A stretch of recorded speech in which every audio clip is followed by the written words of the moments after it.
기름값이 리터당 2,000원을 향해 치솟고 있습니다. 중동 전쟁 장기화로 국제 유가가 배럴당 100달러를 돌파했습니다. 물가, 환율, 금리가 동시에 뛰는 3고 쇼크가 현실이 됐습니다. 주유소 가면 5만 원 넣어도 반도 안 차는 세상이 온 겁니다. 정부는 이 상황을 경제 전시 상황으로 규정하고 26조 2천억 원 규모의 전쟁 추경을 역대 최단기간 19일 만에 긴급 편성했습니다.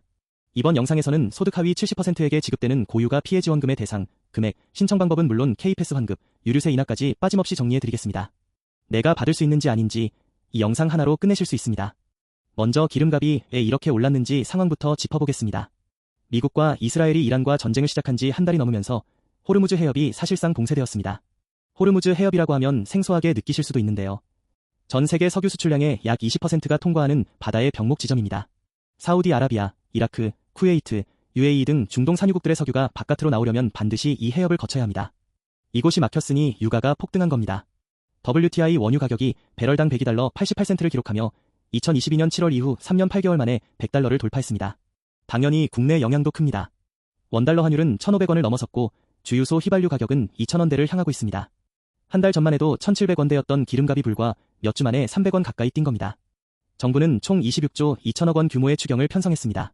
역대 최단 기간인 19일 만에 확정된 건데요.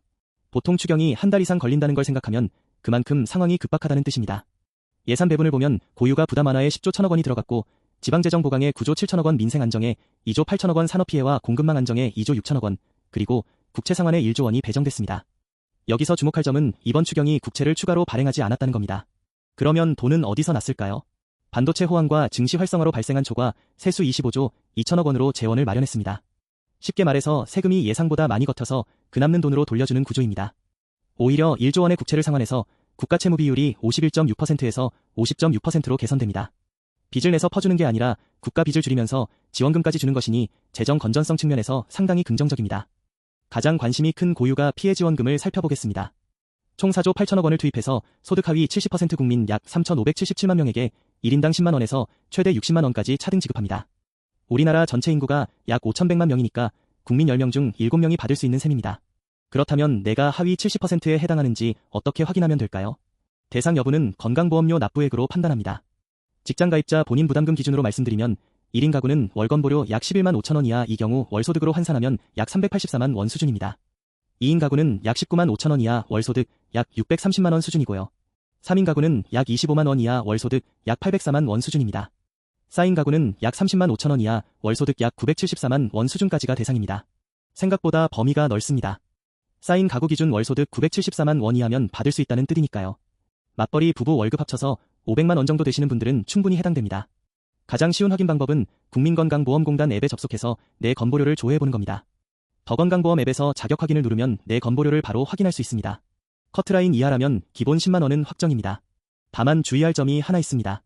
소득과 무관하게 재산세 과세표준 12억 원 초과이거나 금융소득이 연 2천만 원을 넘는 고액자산가 가구는 지급 대상에서 제외됩니다. 재산세 과세표준 12억 원이면 시가로 따지면 대략 20억 원 이상의 부동산을 보유한 경우에 해당합니다. 소득은 낮더라도 자산이 이 기준을 넘으면 받을 수 없다는 뜻이니 참고하세요. 이번 지원금의 핵심 원칙은 소득이 낮을수록 지방에 살수록 더 많이 받는다는 것입니다. 왜 이렇게 설계했을까요? 대중교통이 잘 되어 있는 수도권보다 자가용 의존도가 높은 지방이 기름값 충격을 훨씬 더 크게 받기 때문입니다. 수도권에서는 지하철이나 버스로 출퇴근이 가능하지만 지방 소도시에서는 차가 없으면 출근 자체가 어려운 경우가 많습니다. 마트 하나 가려 해도 차로 20분, 30분을 달려야 하는 지역이 있습니다. 이런 지역일수록 기름값 부담이 가계에 직접적인 타격을 줍니다. 그래서 거주 지역과 소득 수준에 따라 금액이 차등 적용됩니다. 구체적으로 살펴보면 일반 소득 하위 70%에 해당하는 3,256만 명의 경우 수도권인 서울, 인천, 경기는 1인당 10만 원, 비수도권은 1인당 15만 원, 인구 감소 우대 지역 49개 시구는 1인당 20만 원, 인구 감소 특별 지역 40개 시구는 1인당 25만 원입니다. 인구 감소 지역은 전국에 89개가 지정되어 있는데 주로 농어촌 지역이 해당됩니다. 차상위와 한부모 가구 36만 명은 수도권 1인당 45만 원, 비수도권 1인당 50만 원이고 기초생활수급자 285만 명은 수도권 1인당 55만 원, 비수도권 1인당 60만 원으로 이것이 최고액입니다. 체감해 보겠습니다. 비수도권에 사는 일반 쌓인 가족이라면 15만 원 곱하기 4명에서 총 60만 원을 받습니다. 비수도권 기초수급자 쌓인 가족이라면 60만 원 곱하기 4명에서 총 240만 원입니다. 240만 원이면 한 달 생활비에 맞먹는 금액이니 상당한 도움이 됩니다. 수도권 일반 쌓인 가족도 10만 원 곱하기 4명에서 40만 원을 받습니다. 적은 금액은 아닙니다. 지급은 두 번에 나눠서 진행됩니다. 1차는 기초수급자와 차상위 가구 대상으로 국회 통과 후 4월 말에 우선 지급됩니다. 가장 어려운 분들에게 먼저 지원하겠다는 겁니다. 이 차는 나머지 하위 70%를 대상으로 건보료 확인을 거쳐 5월에서 6월 사이에 지급됩니다. 별도 신청이 필요한지 아닌지는 아직 확정 발표가 나오지 않았지만 국민비서 알림 서비스를 미리 신청해 두시면 지급 시기와 신청 방법을 바로 안내받으실 수 있습니다. 지급 방식은 신용카드나 체크카드 포인트 선불카드, 지역화폐 중 하나를 택하면 됩니다. 현금 직접 입금은 되지 않으니 이 점은 미리 알아두세요. 고유가 피해 지원금 외에도 생활비를 줄여주는 정책이 여러 가지 있습니다. 하나씩 살펴보겠습니다. 첫 번째, 유류세 인하 확대입니다. 3월 27일부터 5월 말까지 유류세 인하율이 대폭 확대됐습니다. 휘발유는 기존 7%에서 15%로 올라 리터당 65원이 추가 인하되고 경유는 10%에서 25%로 올라 리터당 87원이 추가 인하됩니다. 숫자로만 보면 작아 보일 수 있는데 매일 출퇴근하면서 한 달에 기름을 100리터 넣는다고 가정하면 휘발유 기준 한 달에 6,500원, 경유 기준 한 달에 8,700원을 아끼는 셈입니다. 1년으로 따지면 10만 원 가까이 됩니다. 주유할 때 셀프 주유소를 이용하시면 거기서 추가로 리터당 50원에서 100원 정도 더 절약이 가능합니다. 두 번째, K패스 환급률 상향입니다. 대중교통을 월 15회 이상 이용하면 지출액의 일정 비율을 돌려받는 K패스의 환급률이 6개월간 크게 올랐습니다. 일반은 20%에서 30%로 청년과 어르신, 2자녀 가구는 30%에서 45%로 3자녀 가구는 50%에서 75%로 저소득층은 53%에서 무려 83%로 올랐습니다. 저소득층의 경우 교통비의 83%를 돌려받는 셈이니 사실상 거의 무료로 대중교통을 이용할 수 있습니다. 예를 들어 한 달 교통비가 10만 원이면 8만 3천 원을 돌려받는 겁니다. 아직 K패스를 발급받지 않으셨다면 지금 바로 발급받으시는 걸 강력히 추천합니다. 카드사 앱이나 K패스 홈페이지에서 간단히 신청할 수 있습니다. 세 번째, 에너지 바우처 추가 지급입니다. 기초수급자 중 노인, 장애인, 영유아 등 기후민감 계층으로서 등유나 LPG를 사용하는 약 20만 가구에 5만 원이 추가 지급됩니다. 난방비 부담이 큰 취약계층에게 직접적인 도움이 되는 정책입니다. 네 번째, 화물차 육아연동 보조금 확대입니다. 경유를 사용하는 화물차와 노선버스의 육아연동 보조금 지급 비율이 기존 50%에서 70%로 상향됐습니다. 리터당 최대 183원이 한도인데 25톤 화물차주의 경우 월 최대 44만 원의 기름값을 절약할 수 있습니다. 화물차 운전하시는 분들에게는 상당히 체감되는 금액입니다. 물류비가 줄어들면 결국 소비자 물가에도 긍정적인 영향을 미치게 됩니다. 지원금을 100% 활용하려면 반드시 알아야 할 것들이 있습니다.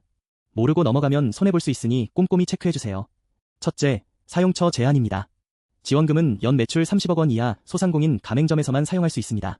대형마트, 백화점, 면세점 외국계 매장인 애플이나 이케아, 그리고 온라인 쇼핑몰에서는 사용이 불가합니다.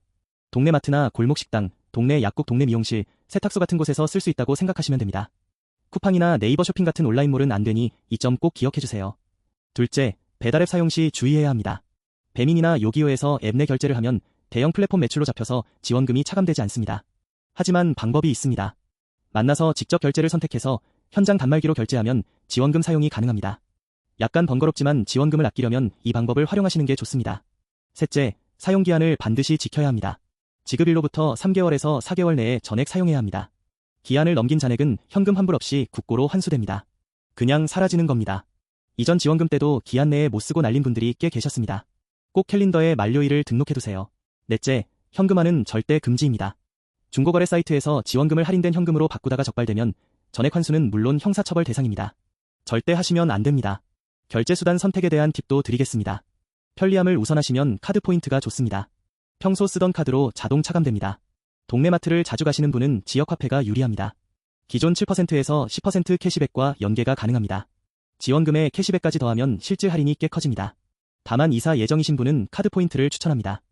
지역화폐는 전출 시 잔액이 소멸될 수 있어서 이사 후에 못 쓰는 경우가 생깁니다. 마지막으로 투자 관점에서 짚어보겠습니다. 지원금 사용처가 연 매출 30억 원 이하 소상공인 가맹점으로 제한되기 때문에 골목 상권과 동네 편의점, 소규모 마트, 동네 병원 같은 곳이 소비 진작 수혜를 받습니다. 3,577만 명에게 돈이 풀리는데 그 돈이 전부 골목 상권으로 가는 구조이니 단기적으로 동네 상권에는 확실한 호재입니다. 반면 대형마트나 기업형 SSM 백화점, 외국계 매장은 지원금 사용이 차단되어 있어서 단기적으로 소비 쏠림에서 소외될 수 있습니다. 리스크 측면도 살펴봐야 합니다. 국채 없이 초과 세수로 재원을 마련한 건 좋지만 석유 최고 가격제 유지 비용이 6개월치만 반영되어 있습니다. 전쟁이 더 길어지면 추가 예산이 필요합니다. OECD는 한국 성장률 전망을 0.4%포인트 하향한 1.7%로 수정했습니다. 현재의 재정 지표 개선은 명목 성장률 4.9% 전제에 기반한 것이라 중동 사태가 더 악화되면 이 수치의 달성이 불확실해질 수 있습니다. 장기적으로는 유가 하락 시점이 중요합니다. 전쟁이 종료되거나 해협이 정상화되면 유가가 빠르게 하락할 가능성이 있고 그때까지 버티는 것이 관건입니다. 정리하겠습니다.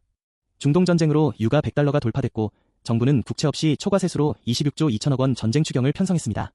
소득 하위 70% 국민 3,577만 명에게 거주지와 소득에 따라 1인당 10만원에서 60만원이 차등 지급됩니다. 여기에 유류세이나 K패스 환급 상향 에너지 바우처, 화물차 보조금까지 다양한 지원책이 함께 시행됩니다. 당장 하실 수 있는 것은 3가지입니다. 첫째, 국민건강보험공단 앱에서 내 건보료를 조회하세요. 쌓인 가구 기준 약 30만 5천원 이하인지 확인하면 됩니다. 둘째, 국민비서 알림 서비스를 신청해두시면 대상 여부를 카카오톡으로 안내받을 수 있습니다. 셋째, K패스를 발급받으시면 6개월간 교통비를 최대 83%까지 환급받으실 수 있습니다. 이 3가지만 지금 바로 해두시면 됩니다. 도움이 되셨다면 구독과 좋아요 부탁드립니다.